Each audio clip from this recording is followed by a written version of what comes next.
a lot lately. My son is too. He is curious and full of questions. So I keep wondering what kind of learning should truly honor that spirit. I recently visited Tapas early years, and honestly, it felt like stepping into a world where learning is alive. The children weren't just being taught, they were discovering. 5-year-olds had set up their own cafe. Yes, really. From baking, taking orders, even reminding parents not to waste food. I saw kids leading, creating, serving with such quiet confidence. There was this other project where fashion became a way to express identity. They stitched, sketched, even explored geometry through beads and block printing. Learning math and design without even realizing they were learning. And what really stayed with me is how tapas nurtured every layer of a child's being. Body, mind, soul, heart and energy. All through something called Panchakosha Vikasa.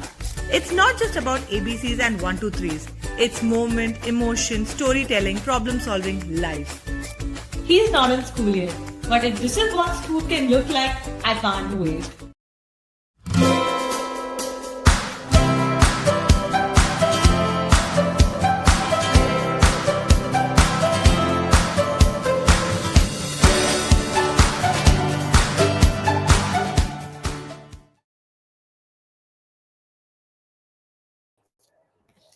Hello, everybody, and welcome back to the third session of Tapas Project Shaala. I'm Preeti Vikram, founder of Tapas Progressive School and the host for today evening. It's absolutely fantastic to be back with another speaker who is going to blow your mind when it comes to how we understand space and design for making sure that learning is optimized. I have a little story to share before I bring in today's speaker.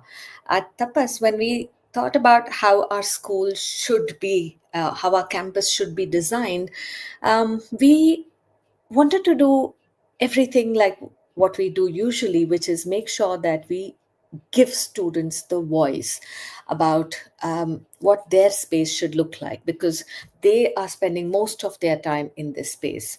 We conducted a survey. We asked students from across India about what they want in their most ideal school, and the responses were fantastic.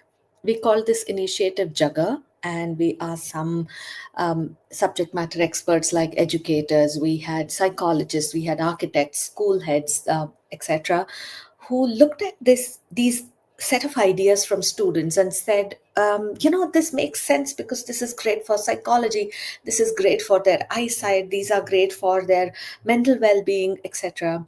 And we used these insights and we created the Tapas campus. I'll give you a few examples of the ideas that came up during this survey. There was one student who had written saying that the staff room should look and feel like a spa, because if a teacher is relaxed, they come into the class feeling a lot better. We don't have a spa at Tapas, but it's pretty amazing when you visit. 80% and more than 80% of the people who responded to the survey actually spoke about how they wanted more to do with nature. And unfortunately, schools have traditionally kept nature out of the learning spaces. So we took insights like these and we created the Tapas campus. And here's a quick preview of what that looks like.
That was Tapas for you. And I'm excited to be bringing on this next speaker because we believe that the campus is the prana of Tapas. It's a living life force. And we believe that the campus is as important, the space is as important for learning as the teachers and the students. So the next speaker that we have, Lena, is a dear, dear friend. And warm welcome, Lena. And I can't wait for everybody to hear your take on how learning spaces should be designed. Thank you very much for that warm welcome, Preeti. And I don't know whether I'm going to blow people away. I was basically blown away by your campus visiting Tapas. There are just so many elements that are so ideal to create a nurturing learning environment. So I've shared the design of your school with a lot of people where I'm based. I'm based in Denmark, Scandinavia, Northern Europe. But we do work across the world. And I'm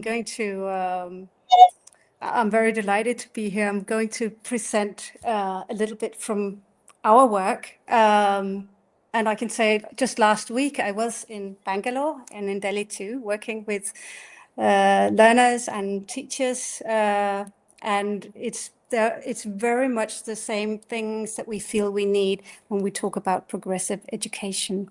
So let's take a look. I've brought a lot of pictures, so I hope you'll enjoy it and we'll have good conversation afterwards. Allow me to introduce you to our audience, Lena.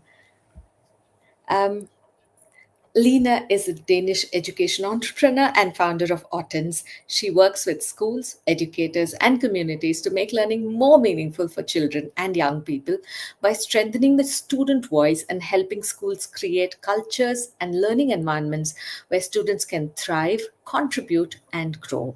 A key part of her work is school design. She connects what we know about great learning with how schools are designed, renovated, and used every day. So spaces better support well-being, creativity, and deep learning. Many of the projects she has contributed to have been award-winning, and the co-creation methods developed by Ottens have 3 times been selected for hundreds global collection of innovations in education.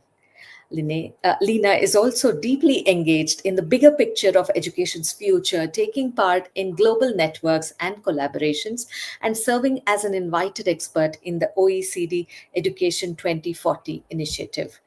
Lena, it's such a pleasure to have you today, and stage is all yours now. Thank you. So I'm going to talk about learning environments, obviously, and we call it the third teacher. So it's everything that surrounds us. Really, it means a great deal to what is going to take place and to how we respond and react and how we feel in a space. First of all, I want you all to maybe close your eyes for just a tiny moment and think about the most fantastic, nurturing environment where you can grow, learn, and be your creative self, connect with others. What does that look like? I don't know whether it looks like this, but I'm going to show you a few images from schools. This is the heart of a school. We've got a plant, like a plant nursery, really, here in a school. We've got climbing staircases where you can really use your body and have a lot of fun. Schools could also look like this. And sometimes they look like this. And I don't know which picture you had in your mind, but I do know that this is, in my country, a lot of the spaces we see when we walk into schools look like this. And that's okay if there's something else behind the door that is really inspiring and helpful in terms of being an active learner, connecting with others, experimenting, being creative. But there are things that we could look at with the way we design schools. So, and this goes for, I guess I will bring in some examples of how you might bring this into your own homes as well. So many schools are traditionally designed as like one classroom after the next, but there are so many different ways that we can utilize that space and reimagine what that might be like and how we can nurture a sense of community, friendships, creativity, doing projects, exploring, thinking, and not least also finding a place where you can really have that, like, a moment to yourself, maybe think or work in a small group. So we can see the need is really changing for schools everywhere. What is it that we need from our environment in terms of enabling us to work in ways that make sense to us? So we do a lot of co-creation work. This is an example, and I'll come back to later what it is that we hear from educators and learners across the world. What is it that they tell us they need? I'll just show you a tiny little example from a school that they basically didn't have any budget to change anything. And they had classrooms that looked like this. So they are in groups. It's this basically the same kind of desk for everybody. But here it's grouped. It's difficult to move around. So we work with them, and they try to reimagine their space and created something that looks like this. It's the same room. So you see, we've got more sort of cozy lights. So you have like a lighting landscape, you've got soft seating, you've got plants, and more freedom to move around. This is also an example. So they get everybody together in the morning on the sofa, on the floor, just like circle time a little bit. And then you get the introduction, and then you can start working, collaborating, or finding a little nook where you can then continue to work. Again, we've got colors, we've got light, we've got high. Here we've got like high tables where you can stand up, or you can sit down, you can lie down.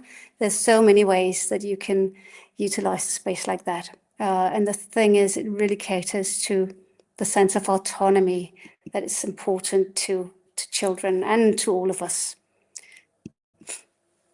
And one of the things that the students say here, like, I used to sit in the back of the classroom, but now there's no back of that room. Every space is connected, and the teacher can get much closer to like being a facilitator and supporting every learner here in this space.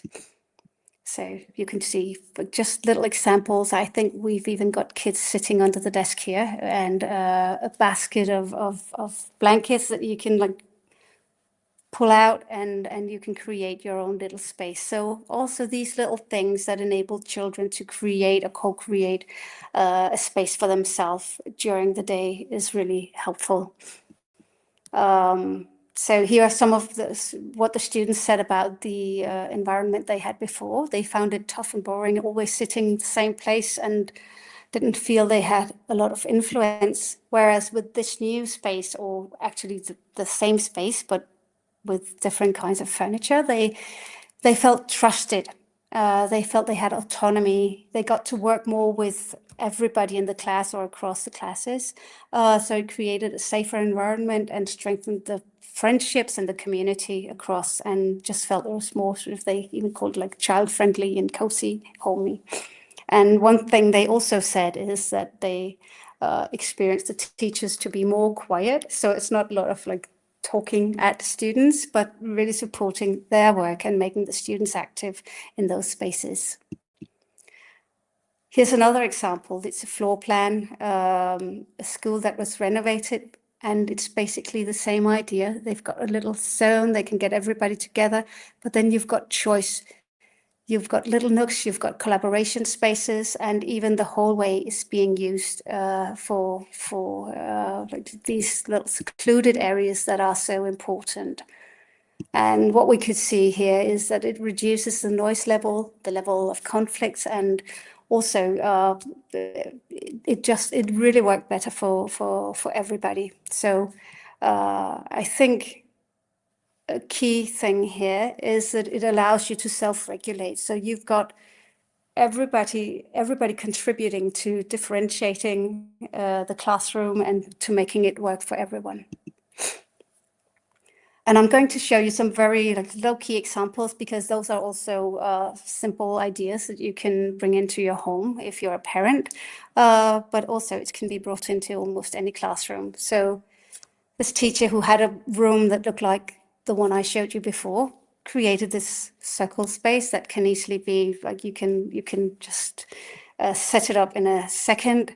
And again, varied zones, little boxes you can sit on, a little plant she added, a rug where you can lie down and read. A lot of kids really enjoy like not sitting at a desk, but lying down and being able to move their body.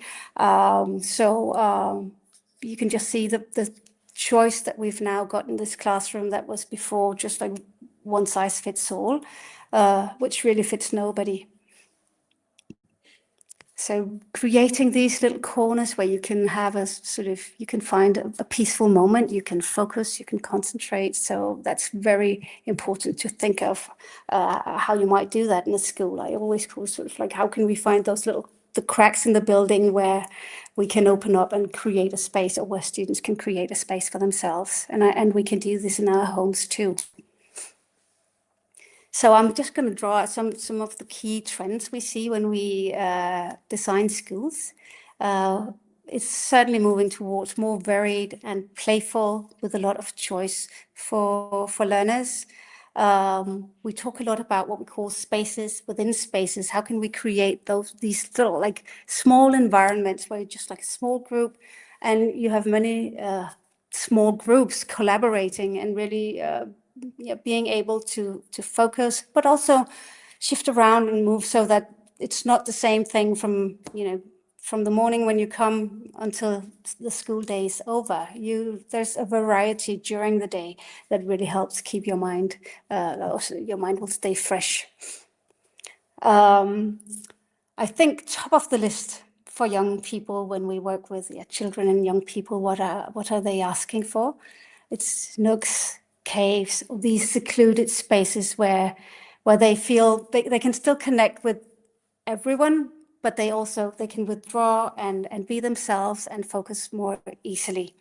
So it can be, this is in a hallway in a school, which is typically like a quiet place when the lessons are going on. But there's a lot of space here that can be utilized, or this rock here that you can pull down and claim a space for yourself as a learner. This is from New Zealand, open learning environments where very young learners are finding ways of what works for me, where do I want to work, and how and who do I need to talk with, and the teacher will be able to move around and support very like whoever really needs that support, instead of everybody hearing the same thing all the time. One thing that really, which you also mentioned, Pretty, is one thing that matters to people any age, like nature, plants, nature connection. So we have schools where they have like bring your own plant programs, but really thinking about the materials we use, that they are like, feel organic or close to nature, the colors, and that we also connect with nature. And I know in Bangalore, the climate is fantastic. So it's really making use of that. Also, this is like a little box you can move around with collaboration tools, with things for play. So that can enable like any space to become a play space, or a collaboration space, or an innovation space. We also see a lot of schools where we can, like, how can we support, we move, like we exercise more, we have fun, because children come to school with their whole body, and like it moves, and that's great in many ways. So how can we make use of that also for learning purposes, and really engage with our entire selves? So these are some examples, a more sort of expensive one, a cheaper one, but really inviting kids, and this can be co-created with kids so they can figure out what they need. And just one thing, it's not just about learning space design, it's also about those little tools you might add that enable students to make some choices, or to sort of tweak their learning environment to what they need. And that sense of being able to lead your own learning, or making decisions around that, it really shows trust, and children enjoy that, they respond well, and they are in a position where they're able to really support their own learning. Just a tiny little example of how we might also use light as a sort of like creating a small space where you feel, so you don't need walls around you necessarily, but that light creates a little space in itself. And here you see those rocks from that was on the wall before. Here a group of kids have taken them down. And the thing is, when you put them on the floor, other kids respect that as a space that they have now claimed. So it's almost as good as group room. But there are so many ways in which you can create a lot of secluded spaces without changing entire buildings. And one of my favorite things also is that when we co-create with learners and use our imagination, we can create really fantastic spaces. This is from a school in England. They do a lot of project-based learning. So they set up the classrooms for each project. They create the sort of excuse me, the whole sort of theme park of what are we talking about? Are we talking about environment? Are we talking about community building in the city? Are we what are we developing here? And then changing the entire space so that it becomes a lived experience.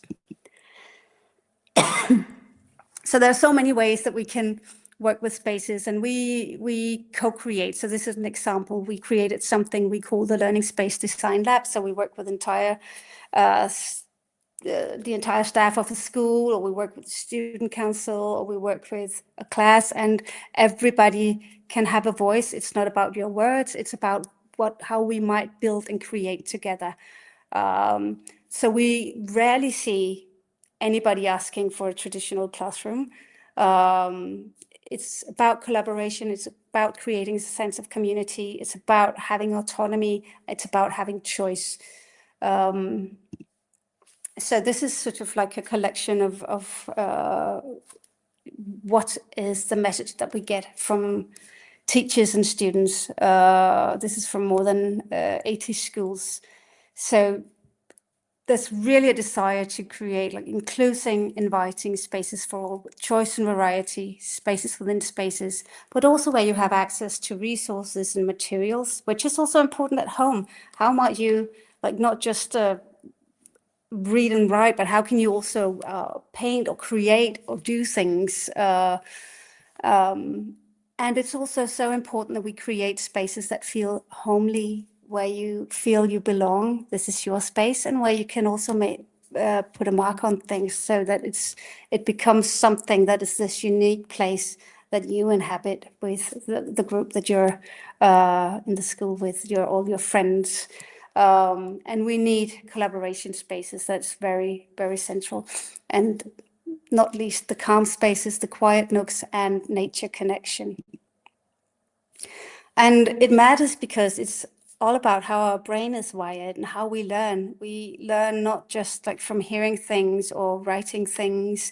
We learn with our hands. We learn through creating. We learn through our emotions. We learn through interacting with other people and with the physical world.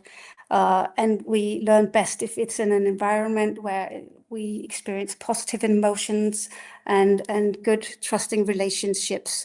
So all of that, like we also need to look at how might the environment nurture this? How might we create a sense of like positive emotions? How might we contribute to building friendships and connections? So, and does it matter when we look at research? We can certainly see it matters. So if you look at these factors here, daylight, color, access to nature and plants, the acoustics of a space, and not least student ownership and the opportunity to personalize or tweak things, and a flexibility in the classroom, it seems to account for 16 to 25% of student progress on key skills. Which is like quite a large study. And also we see schools that have more innovative learning environments will see more engaged students, and learning will be more active and collaborative. And you'll see a lot of things going on because everybody's really contributing to creating learning that works for them. just a few images from newer schools. So I've like stayed within sort of how might we look at furniture, but there's also the whole question of how do you design campuses? And I truly love the Tapas campus. And then since I am from Denmark, I don't know if you're familiar with my country, but one thing that is really important to us is the concept of hygge. It means like cozy, but it means a place where you can relax shoulders down, you can focus, you can be yourself, and that enables you to really be at your best as a learner and as a friend, as a collaborator. So really create those spaces that have a lot of hygge to them. And I say this is from a staff room. And I just have a few more slides. We have a concept we call the 4 Fs of learning space design, and I'll just go into a few of them. The functionalities, obviously, what can you do here? You can sit, you can stand, you can maybe draw on walls, you can create, but also how is this space making you feel? What kind of atmosphere is being created here? Do we have what is it that we invite children to take part in here? And do we send out the right invitations with the spaces that we have? And how might we do something about that? And the last one, facilitation. It's about what we call micro tools. So I've showed a lot of that. It could be little lamps, it could be blankets, lots of little things that will allow learners to tweak their spaces, to tweak their educational experience, where you have ownership and you have autonomy, you have agency. So that's the thing, both in school and at home, that you can do. How might we have those little things that can be of such a big help to our individual students? And not least, think about the air quality, temperature, the nature, and just creating a wonderful space. And it can be quite simple. I just love this picture, a student creating her own little like group room or a space, but it's just a cardboard box, but very efficient for her, so that she found a good quiet place to read in the middle of class. So I'll just leave you with this thought, like when you walk into a space, think of the narrative that is sort of hidden in the walls and in the way it's all set up. What is it inviting you to, and how does it make you feel? What do you think this feels like from a student perspective? And also, how might you see learning spaces as a toolbox for all the things you'd like to do together, so that it's really intentional in the way that we support learning? I think, that was a little sort of start on talking about learning environments, and I'd love to take questions and have conversations, and I hope some of it resonated with you. Thank you. That truly felt like a hugger. Is that how you say it? It felt, I think everything that you showed, everything that you said felt like, yes, this is the kind of space that we want to be in. You can put your shoulders down, relax a little bit. Beautiful. Thank you so much for sharing all these things. And I see that our ideas resonate so much, probably why we connected so much, right? And I'd love to point out that at Tapas, we have kept all of these design principles in mind. I saw that in most of your pictures, the students were not all of them facing in one direction, which happens a lot when it is supposed to, it's like a chalk and talk with the teacher standing in the front of the classroom. I think you've worked with schools which are looking at innovation, which are progressive, which is why probably the design looks a little bit different. So and like I shared with you, when we were choosing furniture, we went and lifted each piece of furniture to see, can students move furniture by themselves? Like this is something that we did. I love that. And I remember the conversations we had when you had come over about the amount of natural light and ventilation that was coming in and how that affects learning. So, Yeah, I so absolutely love your campus. Yeah. thank you for that. So we have a few questions, and then there are a few questions. If any of the audience want to ask, you can put it in the comment section, and we will take some questions. But Lena, I have a few questions for you. The most important one is um, like the one change in seating that we just discussed. What are some of the other changes inside a classroom that indicates future readiness, that kind of ensures that there's future readiness? I'd certainly say flexibility and choice. And you talk about like there's not one direction. You're not just facing one direction. Um, so it's really thinking about this. How can we create a warm community? They spend so much time there each day. So how is this? Like we, of course, we want to see academic progress, but we also want to have a good quality of life and everybody taken care of and learning to take care of each other. So I think it's really variety and that you are able. I look at it as like we have layers in when we design. So you want the basic, like you, okay, you need spaces like the rooms, the walls, maybe, or no walls. Then you add furniture or functionalities, but then you think about what kind of atmosphere is created here and how can we contribute to that. So it's like you have plants or you've got the air flowing in. Um, and do you also like, do you have a layer of agency where students can move things around? You say they can move chairs, but do you have access to resources? Can you maybe write on the walls? Or is it just like it's a board for like whiteboard or whatever? Is that for teachers? Do we have it in children's height? Or can we maybe create several places where different groups can work and think together, stand up and not just sit down? So it's like that we're more active. It's an active, it should be an active space, in my opinion. And then sometimes like we're more like it's more quiet and calm, but it's not also thinking outside the classroom walls because you've got an entire campus. So how do you think about using that during lessons to so that they can spread out more, and really sort of have, yeah, figuring out how that might work in your lesson plans. Absolutely. And I think what you've just described is the systems thinking approach to setting up of the classroom or the school. Uh, where do we start? I think the question is, it all seems great, but where do we really start this whole process? Um, Yeah, that's a good question, but there could be many answers.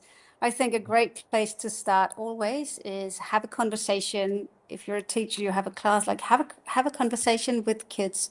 They have so much to contribute, and just talk about how do we experience the space we're in. And maybe you could do like post-it notes, like put green post-it notes and things you really enjoy in your classroom, on your campus.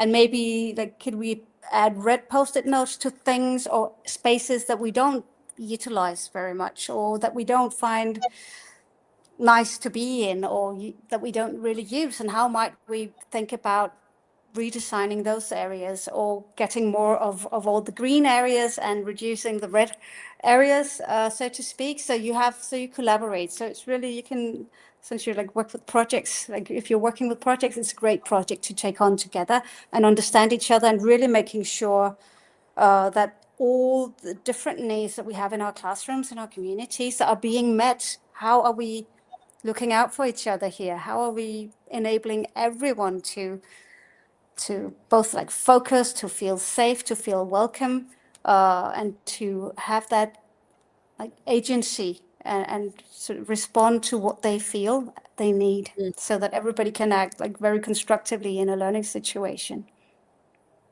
And in your experience, is this something that happens at the classroom level, at the leadership level? Where does this feature in a school environment? I think so. If it's something as a school you'd really want to do, it needs to be across all levels. Really, it's a shared conversation because it's very central. It's about who you are. So it, for me, it connects very strongly with the values, the vision, the way learning happens. So it's like one of those sort of strategic things you need to think about as a school, because like I think it's Churchill who said like first we create spaces and then the spaces create us, like, oh, create they create what is going to happen. And it's really true, because if you set up a space in a specific way, you kind of tend to sort of go with that. So you comply. So if it's a space is set up with desks in a row, like you tend to just talk.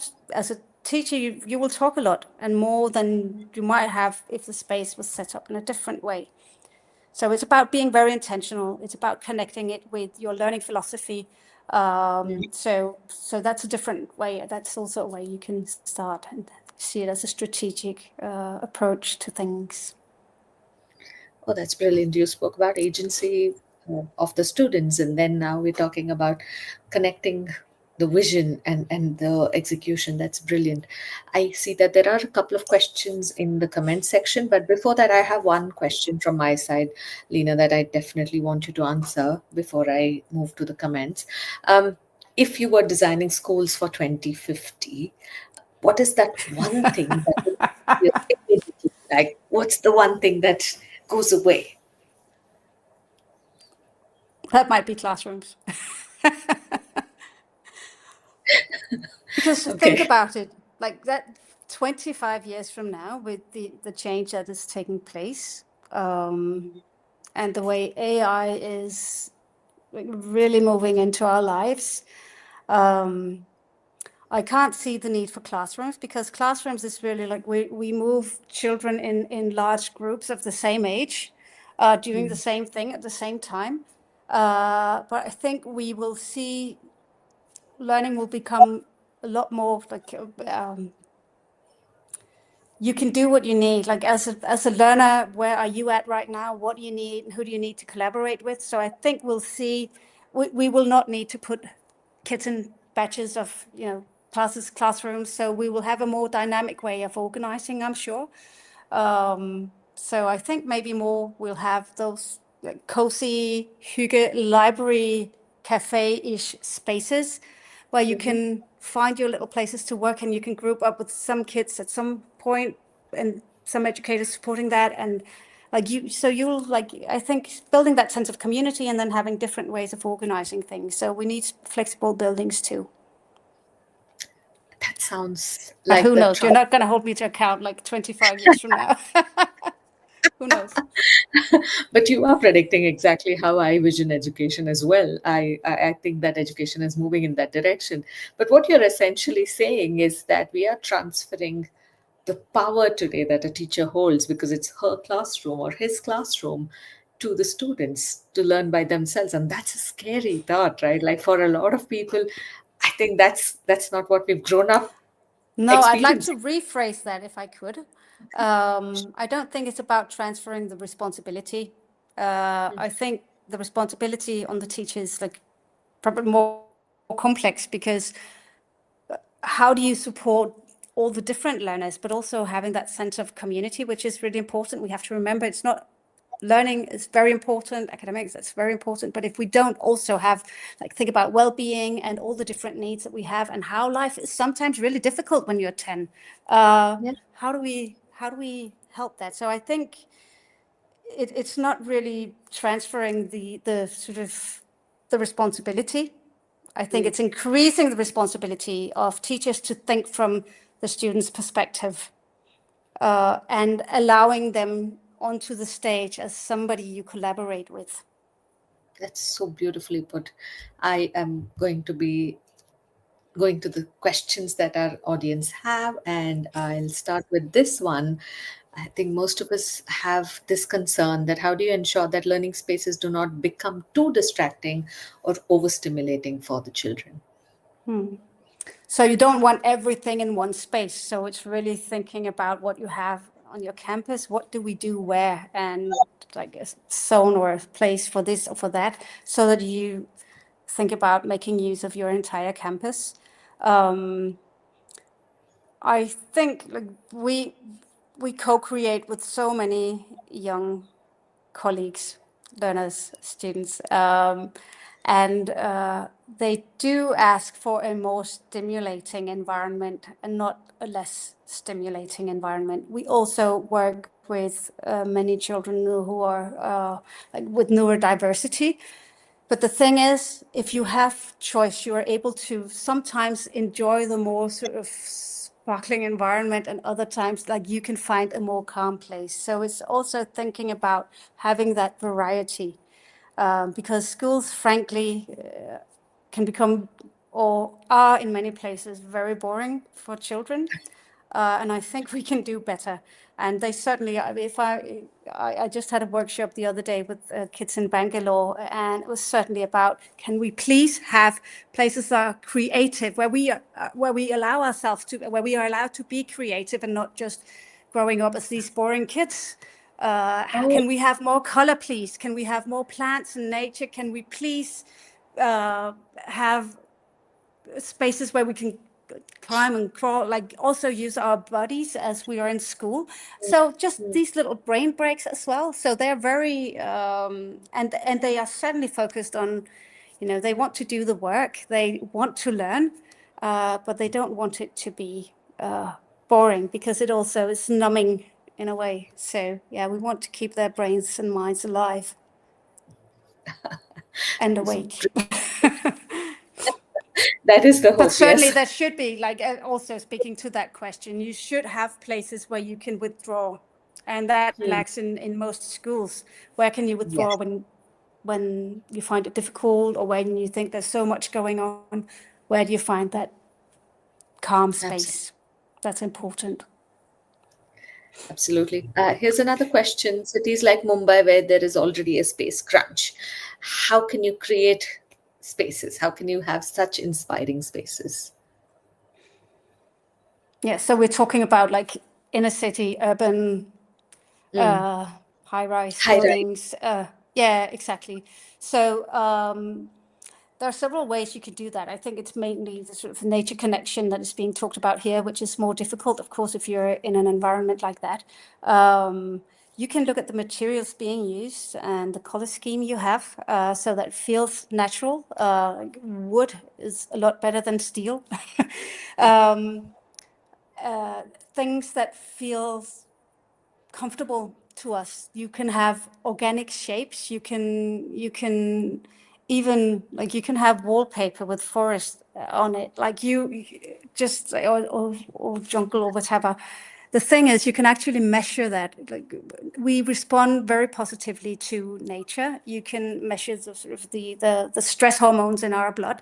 So it's calming. Being in nature is calming for us, and we can see that it also has an effect, whether it's, like, it doesn't have to be real nature. It can be even like fake plants and wallpaper with a forest. We'll take it. It still has an effect. And you can also have terraces. You can use rooftops to do things. So it's really, how can you then mimic nature in a way? There's a follow-up question to that, and I think, yeah, bringing in nature in every possible way, having larger windows, maybe allow more light in, and have window growing plants. I think we just have to be intentional about bringing in more nature, and it just feels bigger already, right? Yeah. She has a follow-up question, which is, in fact, some of the schools don't have even teacher lounges. So could there be a space created for meditation, maybe? I would say it's up to each school. The answer would be different from school to school, I'm sure. But I would certainly say that the opportunity to have a space where you can have, like, where you can withdraw is so important for both teachers and for students. So it also depends on how your whole campus is designed and what you have in your spaces. So if you have a more larger variety in the design of spaces, if you have more nature connection, like, you, and a lot more of these small secluded spaces that they do not necessarily have to be rooms, but it could be like a little sort of semi room box ish. There are many ways that we can do this. So it's really about what kind of opportunities you have on your campus. But I'd certainly suggest that, like, you both kids and adults need to have they need to have those spaces where you can get your shoulders down, breathe. But ideally, classrooms should be like that too. Like, ideally, any Yes. space you're in a school should be a place that feels good. it has to nurture you. It has to be a space that Yeah, doesn't drain you. Yeah, exactly. absolutely. And we can just This, feel it. It's not rocket science. We can actually, each and every one of us can feel what a room feels like to us. What does it do to us? So yeah. beautiful. There's another question from Mr. Venkatraman here. He says, do such setups work for theory practice subjects as well, like chemistry, biology? Do they need traditional setup of chairs and tables facing the board and teacher? I would say those spaces are typically it's subjects where you want to experiment, you want to create. So I think those spaces need to be collaborative. So that's what we typically do. But we might also have a little sort of auditorium style place where you can get everybody together for 10, 15 minutes, and then you go out and do your experiments, and ideally it's connected to projects you do. So you use it more flexibly. But I Right. rarely, like, I can't think of that much going on in a school where you need everybody to sit down and listen for hours after hours, like for hour after hour. I think we need the variety. So it's not to say sometimes you do need to talk as a teacher and you do need to present things, but it can't be sort of, it's only a small portion of the equation. So it's getting that balance right in your spaces too. Absolutely. I think this goes back to the four F's that you put up. The previous question, the answer was feeling. How do you feel in a Yes. space? This is flexibility. Like, how can the spaces be flexible, allow for different formats of teaching, allow for a small group work, large group work, and really retreat when it's required. So I think it goes back to your four F's, and that's brilliant. I'm afraid that that's all time we have for today. There are a lot of comments in the chat talking about how this session has been helpful. Thanking you for the session. So I think we've helped impact a few people and made sure that they're thinking about learning spaces differently today. So Lena, thank you so much for this session. It has been fabulous listening to you, learning from you, and I hope that we are able to have better spaces for our students going forward. Well, thank you so much for having me. And I'm really looking forward to being back at Tapas soon. Very soon, we Thank will you. have you.